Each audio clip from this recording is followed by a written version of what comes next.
Non usa mezzi termini il prefetto di Venezia prima di entrare nel vertice fiume con governatore e primi cittadini ed affrontare l'emergenza immigrati. Il rappresentante del governo ha ricordato anche i numeri: 5.000 profughi assegnati al Veneto, poco più di 3.500 quelli sistemati e solo un comune su 5 interessato dall'ondata.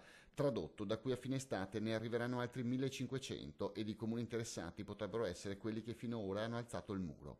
La soluzione è coinvolgere tutti i municipi e questo indipendentemente dalla volontà dei sindaci. Le stesse parole ripetute sabato nell'infuocato pomeriggio di Eraclea. Per me l'unica soluzione praticabile, perché io non posso imporne altro, non ho questo potere, è quella di una ripartizione su tutti i comuni della provincia. Ci sono 300 residenti qua e 300 migranti, gli altri sono qui e mi telefonano. Com'è la situazione? Perché io vado anche a Caorle, gli altri hanno la possibilità di scegliere se venire o non venire a Eraclea Mare, però io non ho la possibilità di scegliere se pagare o non pagare l'IMU, se pagare o non pagare le tasse, se mangiare o non mangiare con i miei figli. Esistono queste persone, se non stanno qua dentro non c'è un posto alternativo se qualcuno non lo offre. Non è che io ho fatto una scelta, non è che il prefetto dice no beh, non li mandiamo lì e li mandiamo qua.